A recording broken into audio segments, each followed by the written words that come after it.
PSAK Syariah 111 Transaksi Wa'ad. Selamat menyaksikan. Assalamualaikum warahmatullahi wabarakatuh. Saya Sania Putri Cahyatiyah, NIM 1720602161. Di sini saya akan melanjutkan pembahasan dari teman saya tentang PSAK Syariah 111 tentang transaksi Wa'ad.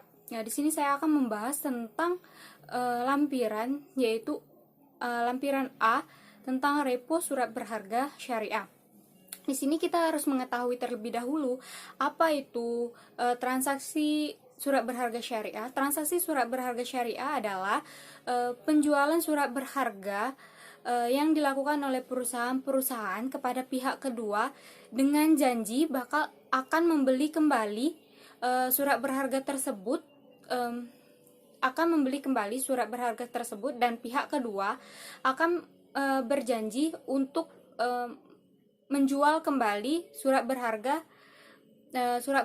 ini di masa yang akan datang. Secara umum, repo surat berharga ini meliputi satu, pihak pertama menjual surat berharganya. Yang kedua, pihak pertama berjanji untuk membeli kembali surat berharga tersebut kepada pihak kedua, dan pihak kedua pun berjanji untuk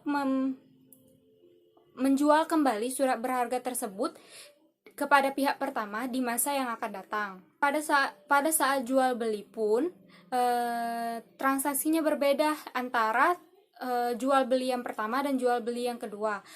Jual beli yang pertama itu menggunakan akad yang sesungguhnya, di mana sedangkan yang transaksi kedua itu menggunakan wa'ad atau janji.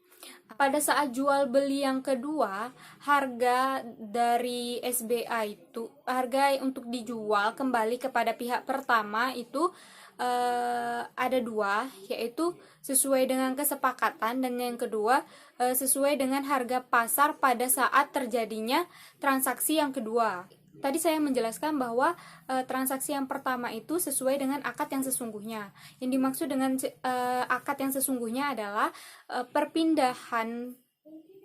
perpindahan dari pihak pertama kepada pihak kedua atas hak dan kewajiban hukum dari SBE itu sendiri, dan semua manfaat dan resiko secara substansial dari surat berharga syariah itu sendiri. Dan yang terakhir adalah pengendalian atau kontrol dari SBE itu sendiri, SBS itu sendiri. Di dalam repo surat berharga syariah ini memiliki dua transaksi kan ya. Nah, di dua transaksi ini itu transaksinya terpisah atau lain berbeda.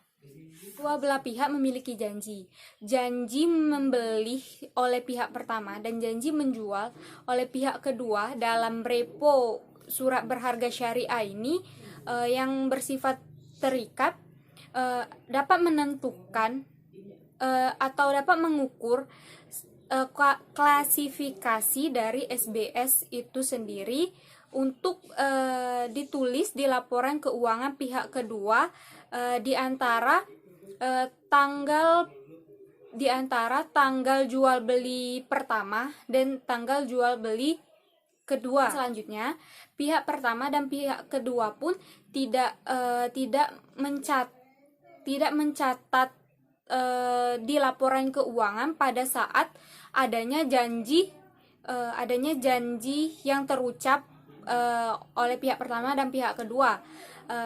Diakuinya hal tersebut apabila telah terjadinya atau telah dilakukannya janji tersebut, maka baru bisa dituliskan di laporan keuangan pada saat jual beli pertama. Ketika jual beli SBS pada transaksi yang pertama, maka di dalam akad terdapat pihak pertama harus melepaskan pengakuan dari SBS itu sendiri dan mengakui keuntungan yang didapat dari penjualan SBS tersebut. Dan yang kedua, pihak kedua mengakui adanya pembelian SBS tersebut di laporan keuangannya dengan harga sesuai dengan nilai wajar pada saat itu. Dan pihak kedua mengklasifikasikan SBS tersebut dalam transaksi repo surat berharga syariah ini dengan kategori yang pertama, diukur pada biaya perolehan, diukur pada nilai wajar melalui komprehensif lainnya. Yang ketiga, diukur pada nilai wajar melalui laba rugi. Beberapa faktor yang menentukan klasifikasi SBS ini dalam transaksi repo surat berharga syariah ini adalah keberadaan pembayaran kupon di antara tanggal jual beli pertama dan tanggal jual beli kedua, serta jangka jatuh tempo SBS tersebut dan tanggal jual beli pada transaksi yang kedua. Periode di antara jual beli pertama dan jual beli yang kedua. Dalam periode di antara jual beli pertama dan jual beli kedua, pihak kedua mengukur SBS pada yang pertama, biaya perolehan yang diamortisasi secara garis lurus. SBS diklasifikasikan sebagai biaya perolehan.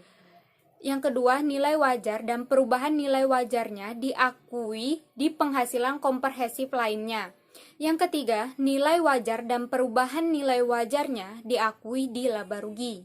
Pihak kedua juga mengakui adanya investasi dari SBS ini, seperti mendapatkan imbalan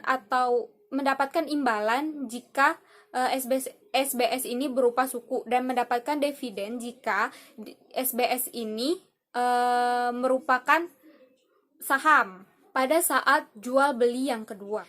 Ketika jual beli yang kedua, pihak pertama mengakui klasifikasi SBS sebagai berikut. Pertama, jika SBS diklasifikasikan dengan diukur dengan nilai wajar melalui laba rugi, maka SBS tersebut diukur pada nilai wajarnya. Yang kedua, jika SBS diklasifikasikan sebagai diukur